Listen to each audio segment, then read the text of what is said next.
इंदौर में कोरोना के बीच अब ब्लैक फंगस नामक बीमारी ने लोगों की नींद उड़ा दी है। अचानक से बढ़ने वाली इस बीमारी के साथ ही इलाज को लेकर भी अब लोग परेशान होने लगे हैं। लोगों के जहन में इसे लेकर कई सारे सवाल भी उठ रहे हैं। आइए इसी ब्लैक फंगस बीमारी के बारे में विस्तार से जानते हैं मधुमेह व थायराइड विशेषज्ञ डॉक्टर अभ्युदय वर्मा से।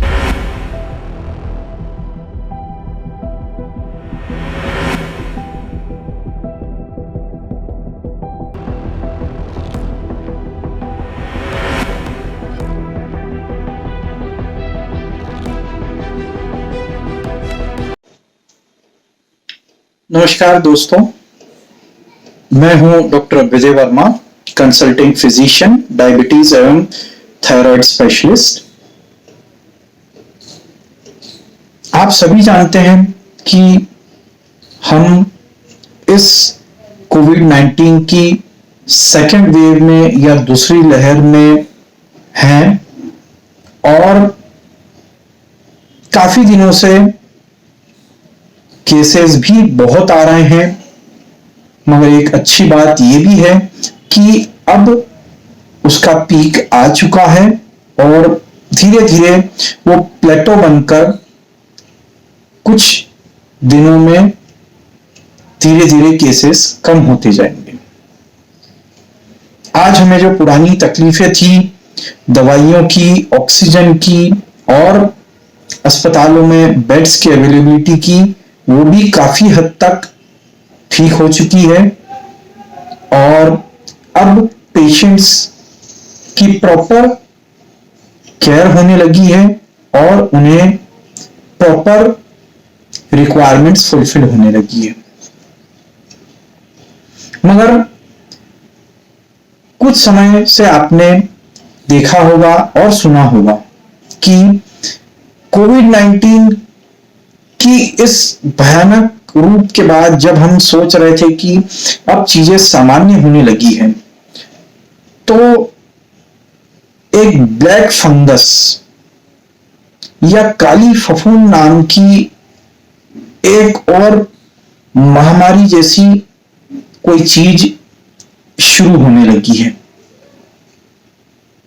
जिसे हम हमारे डॉक्टरी भाषा में म्यूकोरमाइकोसिस कहते हैं।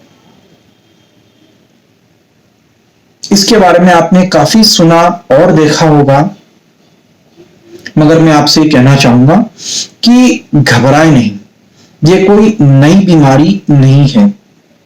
ये एक प्रकार की फफूंद है या फंगस है जो नॉर्मली ही हमारे एनवायरनमेंट में, हमारे आसपास मिलती है, सभी जगह रहती है। धूल में रहती है, ये पानी में रहती है और अगर हम देखें तो ये हमारे नाक में और मुंह में भी ये फंगस रहती है, मगर वो हमें नुकसान नहीं पहुंचा पाती है क्योंकि हमारे शरीर की प्रतिरोधक क्षमता या इम्यूनिटी काफी अच्छी होती है और उसके कारण वो हमें नुकसान या इन्फेक्शन नहीं कर पाती है। मगर ये केसेस ब्लैक फंगस के क्यों हमें देखने को मिल रहे हैं ज्यादा, और खासकर उन मरीजों को जिन्हें कोविड है या जिन्हें कोविड हो चुका है। इसका अगेन मुख्य कारण है हमारी इम्यूनिटी, कि जैसे जैसे हमारी इम्यूनिटी कम होती जाती है, ये अपॉर्चुनिस्टिक फंगस जो ताक में बैठी रहती है कि जहां हमारी प्रतिरोधक क्षमता कम हो, वो हमारे शरीर को इन्फेक्ट करे और पूरे शरीर में अपने पैर पसारने लग जाए। ये फंगस नॉर्मली शरीर में 3 प्रकार से एंटर कर सकती है। सबसे कॉमनेस्ट जो कारण होता है वो है हमारी श्वास के द्वारा। तो जब भी कोरोना का मरीज या जिसे कोरोना हो चुका है मगर उसकी इम्यूनिटी कमजोर है, ऐसे लोग जब सांस लेते हैं तो वो फंगस जो हमारे आसपास सभी जगह फैली हुई है, वो हमारे नाक के द्वारा श्वास की नली और फेफड़ों में भी पहुंच सकती है, और अगर हमारी इम्यूनिटी कमजोर है तो वो हमें नुकसान पहुंचाती है। दूसरा होता है ब्लड के द्वारा। अगर आपकी इम्यूनिटी कम है और आपको अगर कहीं चोट लगी है तो ये फंगस जो हवा में रहती है या पानी से उस घाव का टच होने पर वो हमारे ब्लड में चली जाती है।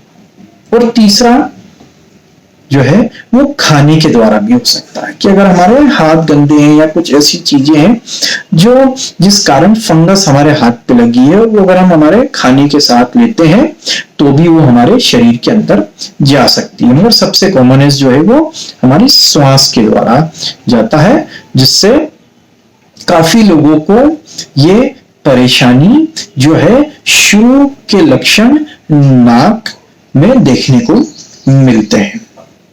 अब ये फंगस जो है ये ऐसे लोगों में ही होता है जिनकी इम्यूनिटी कम होती है, जैसे अभी कोरोना वायरस का हो गया। ऐसे पेशेंट्स जो कोरोना से ग्रसित है, आईसीयू में काफी लंबे समय तक है, उन्हें भी ये फंगस होने का काफी रिस्क रहता है। या ऐसे कोरोना के मरीज जिन्हें काफी हाई डोज में स्टेरॉइड्स दी गई हो, टोसी के इंजेक्शंस लगे हों जिन्हें, या फिर काफी हाई एंटीबॉडी बायोटिक्स दी गई हो ताकि उनके शरीर पर कोरोना के दुष्प्रभाव को रोका जाए और उन्हें किसी भी प्रकार का लंग में या शरीर में कोरोना से नुकसान नहीं हो, इसलिए उनकी इम्यूनिटी कम करी जाती है। मगर इस इम्यूनिटी कम करने के साथ साथ जो हमें नुकसान उठाना पड़ता है वो होता है इस काली फफूंद या ब्लैक फंगस या म्यूकर माइकोसिस के इन्फेक्शन का रिस्क बढ़ना। अब ऐसे मरीज जो कंटिन्यूअस एडमिशन के बाद घर जाते हैं और अपनी इम्यूनिटी पर ध्यान नहीं देते हैं, या जिन्हें घर पर भी ऑक्सीजन लगती रहती है, उस ऑक्सीजन जो हमारा पानी के थ्रू ऑक्सीजन आती है, हमारा ऑक्सीजन का मास्क रहता है, वो अगर साफ नहीं हो, स्टेराइल नहीं हो, तो जैसा मैंने बताया कि ये फंगस वापस अंदर जाने का खतरा बना रहता है। तो अब हम इसे पहचाने कैसे? आप डिस्चार्ज होकर घर चले गए हैं, मगर इस फंगस का आपको ख्याल रखना है।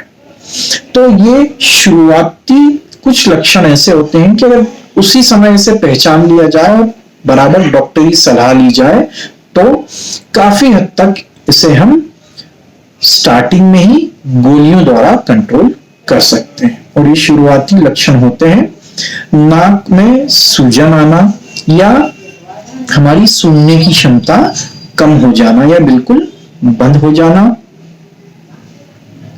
नाक से काले कलर का डिस्चार्ज निकलना जो एक तरीके से फंगस ही होती है काली कलर की, नाक और आंखों के आसपास काले काले धब्बे होना स्किन के ऊपर, आंखों में सूजन आना, पलकों में सूजन आना, या फिर जो हमारे साइनस हैं नाक और आंखों के आसपास उसमें दर्द होना, बुखार आना, आंखों में जलन होना, आंखें लाल होना या आंखें बाहर आ जाना।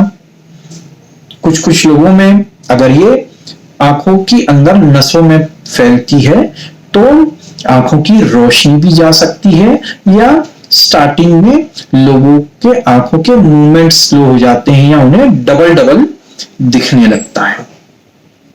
ये फंगस अगर स्टार्टिंग में कंट्रोल नहीं करी जाए तो ये आंखों के और नाक के रास्ते दिमाग में भी पहुंच सकती है, जिसकी मोर्टेलिटी रेट या जिससे नुकसान बहुत ज्यादा होता है और जान का भी खतरा बहुत बढ़ जाता है। ऐसे मरीजों को कंटिन्यूस सिर में दर्द बना रहता है, उन्हें फिट्स या मिर्गी भी इसके कारण आ सकती है।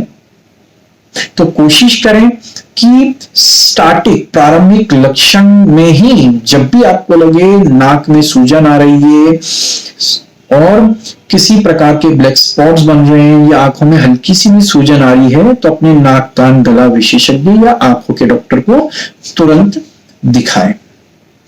और साथ ही सबसे बड़ी चीज, ये सबसे कॉमन उन्हीं लोगों में देखने को मिल रही है जिनमें डायबिटीज है और वो अनकंट्रोल रहा है। अनकंट्रोल डायबिटीज करीबन 50 से 60% लोगों में देखा गया है। तो कोशिश करें कि एडमिशन के दौरान शुगर कंट्रोल रहे, आप छुट्टी होने के बाद जब घर पे आए तो आपकी शुगर अच्छी कंट्रोल रहे, और जो भी डॉक्टर ने सुझाया है आपको, अगर इंसुलिन की आवश्यकता है तो इंसुलिन ही लें। ऐसा नहीं सोचें कि हम घर पे आ गए हैं और हमारी पुरानी टैबलेट शुरू कर सकते हैं, क्योंकि शायद उन स्टेरॉइड्स की वजह से या आपकी इम्यूनिटी कम होने की वजह से या कोरोना वायरस खुद ही हमारे इंसुलिन बनाने वाले सेल्स को कमजोर करता है, उसके कारण आपकी शुगर बढ़ी हुई रह सकती है। तो कोशिश करें कि हर 3-3 दिन में शुगर चेक करते रहें, डॉक्टर की सलाह के अनुसार इंसुलिन या टैबलेट्स रेगुलर लेते रहें।